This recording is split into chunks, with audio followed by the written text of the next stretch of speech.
Hello दोस्तों, welcome back to my channel Manoraj appetizing recipes. आज हम बनाएंगे गोभी का पराठा। तो चलिए बिना टाइम वेस्ट करे हम शुरू करते हैं। लेकिन उससे पहले जैसा कि आपको पता है कि आपको मेरे चैनल को सब्सक्राइब करना होगा, तो चलिए जल्दी से सब्सक्राइब कर लीजिए ताकि हम शुरू करें। ठंड के मौसम का एक फ़ायदा होता है कि इसमें बहुत बढ़िया सब्जियां आती है। तो आज मुझे मिली ये बढ़िया सी गोभी। तो चलिए अब हम इस गोभी को बढ़िया सी रेसिपी में बदल लेते हैं। तो उसके लिए मैंने सोचा आज कि हम इसका गोभी का पराठा बनाते हैं। तो उसके लिए सबसे पहले तो मैंने गोभी को बढ़िया तरीके से धो लिया है, अच्छी तरह से अंदर पानी जाए इस तरह से मैंने इसे धो लिया है। अब गोभी के बड़े बड़े फूल को इस तरह से मैं अलग कर ले रही हूँ। अब हम इन अलग किए हुए टुकड़ों को ग्रेटर की मदद से, इसका जो बड़ा होल होता है उस होल की मदद से अच्छी तरह से ग्रेट कर लेते हैं। ये देखिए जो होल दिख रहा है बड़ा वाला, उसमें से हम इसे ग्रेट करेंगे ताकि हमारी जो गोभी है वो एकदम फाइनली बारीक ना ग्रेट हो, थोड़े बड़े बड़े उसके टुकड़े रहे। इतने बड़े भी ना रहे कि पराठा जब हम बेलेंगे तो हमारा पराठा फट जाए और हमें एक परफेक्ट साइज़ मिल जाए। इसीलिए मैंने ये वाला चूज़ किया है और इससे मैंने अपने सारी गोभी को अच्छी तरह से ग्रेट किया है। ये देखिए हमारी गोभी ग्रेट हो चुकी है। मैंने सिर्फ फूल वाला हिस्सा ग्रेट किया है, बाकी डंडे छोड़ दिए हैं। आप चाहें तो उसे भी इस्तेमाल कर सकते हैं।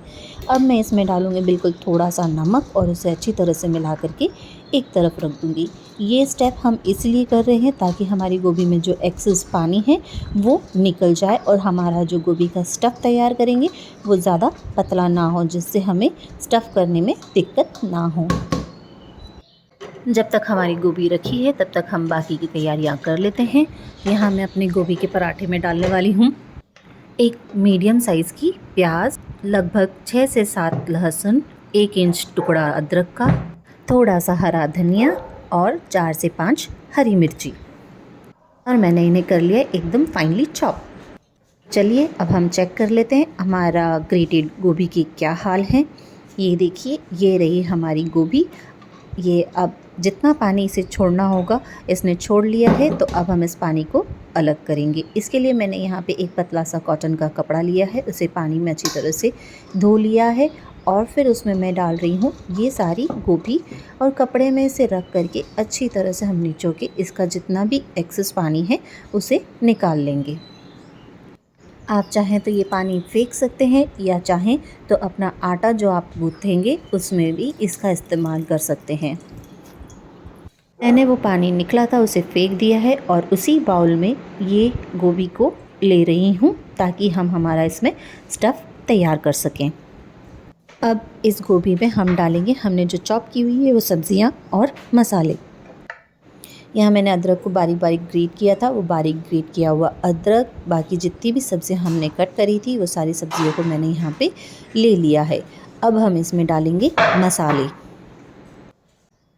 मसालों में मैं यहाँ ले रही हूँ 1/4 चम्मच लाल मिर्ची, 1/4 चम्मच हल्दी पाउडर, आधा चम्मच के करीब धनिया पाउडर,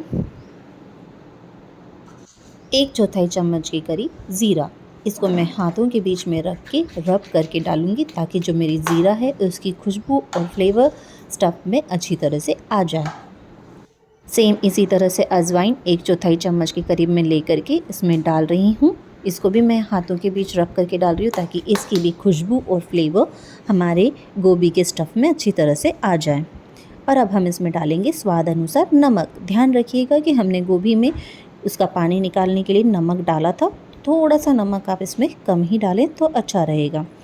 अब हम इस सारे को अच्छी तरह से मिला लेते हैं ताकि हमारे सारी सब्जियां और मसाले अच्छी तरह से मिल जाएं और इस तरह से हमारा गोभी का स्टफ़ तैयार हो जाता है। लाल मिर्च पाउडर डालते वक्त ध्यान रखिएगा कि हमने इसमें हरी मिर्ची डाली थी, कहीं ऐसा ना हो कि आप लोग कम मिर्च खाने वाले हैं और ये तीखा हो जाए। लीजिए स्टफ़ रेडी हो गया है। अब हम पराठा बनाने की ओर आते हैं। इसके लिए मैंने यहाँ पे एक लोया लिया है और इसे एक छोटी रोटी के इसमें मैं गोल गोल बेल लेती हूँ। ये देखिए मैंने एक छोटी रोटी की तरह से बेल लिया है और अब मैं इसमें रखूँगी स्टफ़। यहाँ पे लगभग मैं 1.5 से 2 चम्मच के करीब स्टफ़ ले रही हूँ। आपको यदि ज़्यादा स्टफ़ करके खाना पसंद है तो इसको आप ज़्यादा भी भर सकते हैं।